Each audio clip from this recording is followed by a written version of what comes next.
Okay. Welcome back. Thanks to 10th Mountain Whiskey and Spirit for now being a sponsor of the show. And I feel like they've gotten a nice commercial for the first rattle out. We're about to, I've never had it before, so this will be my first time tasting it. So we'll get a nice authentic reaction. Jack has his little bit over there. So, see, there he is. Fantastic. Okay. So, Pierre. Yes. You were going to read sad sports facts about my teams. I don't know what these I probably would know some of them. But I have not spent any time thinking about these specific things today. I gave you a little homework assignment. You did it. Right. And we're going to see how many you can say before I open the bottle, pour some in here, and drink it to end the show. Before I start, because we these sports facts surround, I want the audience to know that these facts surround three teams: Florida State football, the Boston Red Sox, and the Dallas Cowboys, just so we all know. Now that we know this, I'm going to give you the option. If you want the option, you can decline if you want. Was there a specific team that you wanted me to start with? Should I start? No. You have no preference. Just make him sad. Just go ahead and make me sad. Yeah. Okay. Well, I'll start in that case. I'm going to start with Florida State, and I'm going to start with actually something that actually isn't all that terrible. Here's one. There's going to be one piece of good news in this whole segment, and this is it right here. Florida State, as of right now, I've checked one book at least. They're a 33.5 point favorite over Charles Southern this weekend. Now that is cause for celebration, I would say. But on the other hand, don't cover. Yeah, they actually. I'm thinking they might not cover that. They're not going to cover. Look, they've not scored 33 points in a game all year. We're not going to cover that spread. Which leads me to item number 1 with Florida State. I actually had it as item number 3, but that's a perfect segue. Florida State has scored 147 points in 10 games this season. Compare that to the University of Florida, 280. Compare that to the University of Miami, 450. 14.7 points a game through the season offensively for Florida State. Just woo-wee, that would cause me to drink. Item number 2 with Florida State, a minus 14 turnover ratio. You know you got to love that. That'll kill you every single time. But even more to the point, 3 quarterbacks have thrown passes for Florida State this season. Each and every one of them has more interceptions than touchdown passes. The highest number of touchdown passes thrown by a Florida State quarterback this season in total, 4. That's the highest amount of touchdown passes thrown by a Florida State quarterback accumulated through 10 games. Finally, with Florida State, they are off to their worst start since 1975. Only twice has Florida State finished a season with 1 or fewer wins. They still have a chance to do that. I don't know if I love their chances facing Georgia Southern. You know, they probably will win that game, may not Charleston cover. Southern. They'd lose to Georgia Southern. My bad, not Georgia Southern. Charleston Southern. 1975, almost 50 years since we've seen this poor of a performance from Florida State. How Paul didn't drink on the points scored compared to other Power 5 Florida schools, I do not know. Okay, I'm just trying to make it at least to the top of the third team. Did you have the UCF points scored this year in there? I did not. You know what? I didn't tally UCF. I'll look it up. I didn't tally UCF, but I thought Florida and Miami would stick in Paul's craw a lot more. So I mean that's where I went for. But look, it's in the craw. It's in the craw for sure.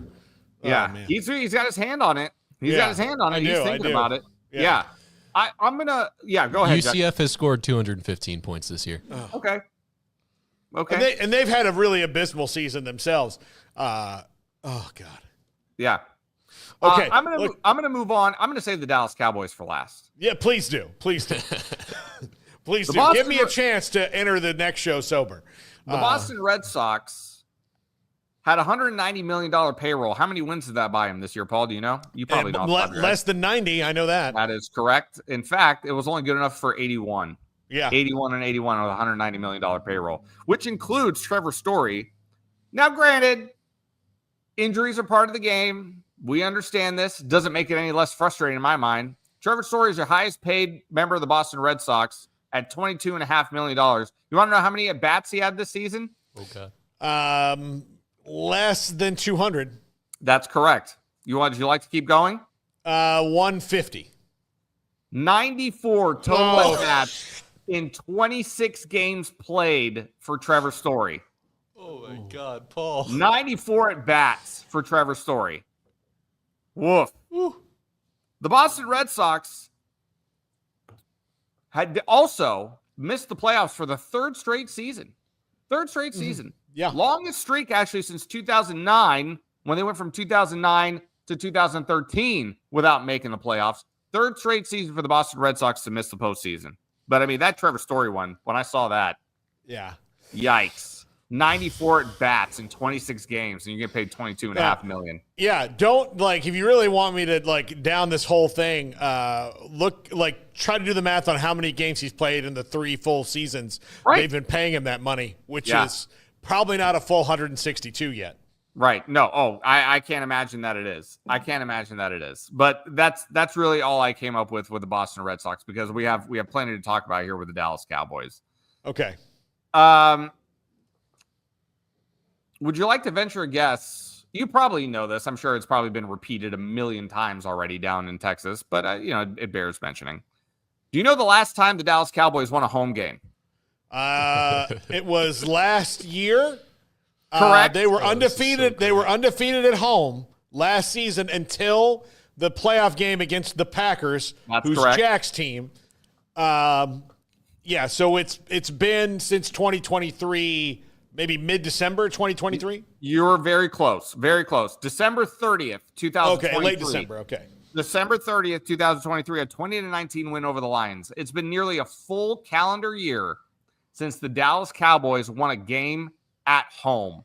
At home. You know Jerry loves that. Jerry's just sitting in the owner's suite thinking to himself, oh boy, all right. this palace. I have a feeling the next one's going to get me. So the average margin of defeat, the Cowboys have lost 7 games this season.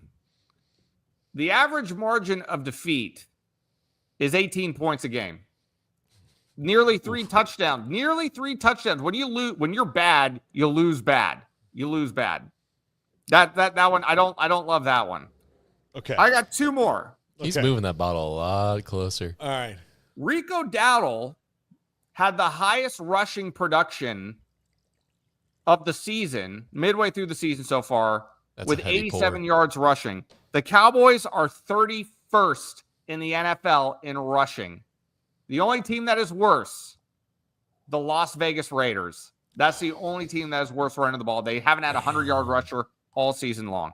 And finally, yes, please, you wanted to say something. I will say, that is all tragic. Yes. But this is good stuff. It is smooth. Is it? Oh my gosh. This is like a curling stone. It's just unbelievable. Look, they're in Vail, Colorado skiing. This is like luge. Makes me want to sit by the fireplace and watch some football. Not the Cowboys or the Seminoles, but some good football. It's very good. Like, honestly, like if I was in Vail drinking this right now, looking at snow-covered mountains, I'd be sitting in a hot tub. And he might be able to forget about his terrible sports teams. Yeah, it was a heavy pour, so I'm gonna have a nice little buzz kicking before 3:00. So, give me your last fact, because I feel like I'm gonna have to take another sip. The last fact, I will admit, I feel like it's a little bit of a dick move, but this is more of a self-indulgent thing, because I was screaming this from the rooftops. I've been saying it for a long time. The fact of the matter is the Dallas Cowboys signed Dak Prescott to a 4-year, $240 million extension. Mm-hmm. Here's the problem with that. Even despite the numbers that he put up last year, Dak Prescott's not a good quarterback. Dak Prescott is not a quarterback that's going to get you anywhere in the NFL. And now you're on the hook for another 4 years at $240 million when you're trying to construct a team to compete in the NFC, where do you think that money's going to go? Do you think Micah Parsons is going to get himself a cut of that money now that Dak Prescott's getting paid $240 million? I think he is. But I mean, like, it's all going to be invested in CD, Dak, and Micah. There you have it. You got 3 players to get you to the Super Bowl. How's that going to turn out? Oh, Pierre, in your research, did you come across any stats about other teams winning more games in AT&T Stadium this year than the Dallas Cowboys? That part I have not, but I do know for a fact that Jake Paul has more victories at AT&T Stadium than the Dallas Cowboys this year. That part I do know. I think that the Cowboys will not be able to surpass the U.S. men's national soccer team in victories in the stadium this year. I think they have 3, and the Cowboys have 3 games left. The very powerful and World Cup competent U.S. men's national team. Yes. Yeah. We're good at soccer in America. The world's game has has just a ploy to officially get you to say it, Paul. Yeah, there you have it. The world's game has officially surpassed America's team. I mean, that's we've been conquered. You know what? The most exciting thing to happen in AT&T Stadium all year was a YouTuber beat the crap out of Mike Tyson. Or not really. That was not exciting at all. I mean, like, that was on par with the Cowboys level of excitement. It was. Like, honestly, like, I'm pretty sure that had they opened the roof that night, like, that's what they should have opened the roof. What's been more disappointing, that fight or the Cowboys? Oh, I don't know. That's a great question. Yeah. I think the answer for me is the Cowboys, because by the end of the fight, I did kind of have a self-reflective moment. And I thought to myself, well, what did I really expect? Like, what should I have really been expecting? By the 3rd round, when Jake Paul like threw a couple of jabs at Mike that looked like it wobbled him a little bit, and then you saw Jake kind of relax his shoulders back a little, and I was like, oh, there's a business decision right there. Okay, I just saw it in front of my face. So that's Tyson, like, the fact of the matter. The only part of the fight I did like was Tyson did land one square on his jaw, and Jake Paul thought, I'm really glad that he's 50. Like, the thought was like, man, I'm really glad he's 58, because 28-year-old Mike Tyson would have just killed me. Oh, he yeah, would have just, 100%. Like that one little punch he had left in him was just lethal. I just know, like, Amanda wanted to watch the fight, which I was like, all right, sure, you know. Yeah. And the fight, the women's fight before it was really exciting. It was a really good fight. You know, it was. A lot of punches thrown, a lot of punches landed. Then it was the exact opposite. It was not a women's fight, it was a men's fight.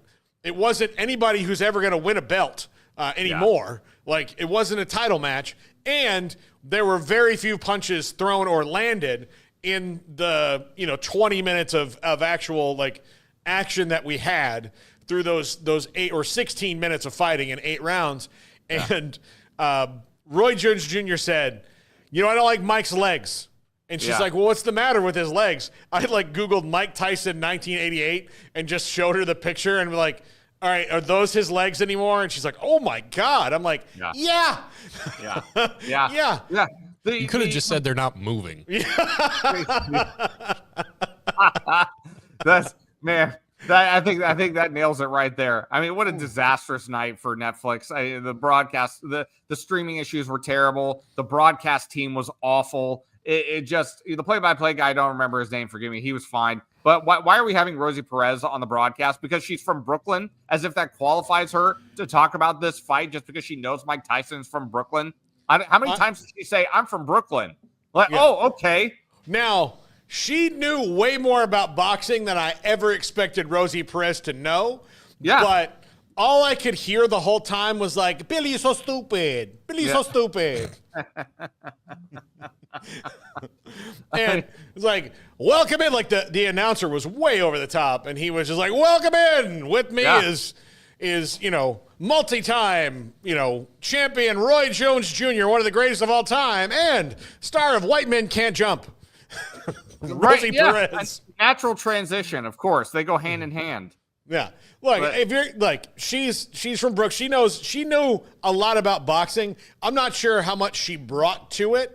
That's other than the star power of it. And then they're like, all right, let's go to our sideline reporters. Cedric the Entertainer, everybody.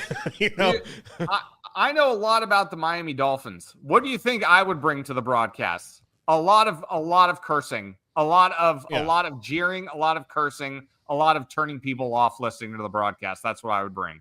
Yeah, absolutely. So, yeah, this is great. I am going to finish this wee nip of whiskey I'm going to have. I'm very jealous of you right now. I've gone Irish for a second. Look, this is a game that we're going to play again. We're going to leave this bottle right here in the studio, and we're going to play this game again. I'm going to get Pierre something so he can play alongside because I got to get you back for this. Yes, yeah. I will just do Miami Dolphins facts. I'm not even going to go into the Kings. I'll save that for another time. I'll just go Miami Dolphins facts. You might go just grab a beer right now. Mike Daniel is 911 on speed dial for his quarterback. I got a bottle of Yamazaki whiskey sitting right over there. Yeah, but we will definitely do it with yours 100%. No, but 10th Mountain Whiskey and Spirit. This is the bourbon, and this is, I didn't know what to expect when I took a sip because I've never had it before. It is so good and so smooth. My gosh, if you're a bourbon fan, go to the link that I put up in the chat and give it a little clicky and order it. It'll be in your house in about a week. Hold it up for the folks. Right there, 10th Mountain. Check them out. Then look, go to the website. If you're not a bourbon guy, if you're a rye guy, if you're a single malt, if you're a moonshine person, if you're all of it like me, then go and do it. Thank you so much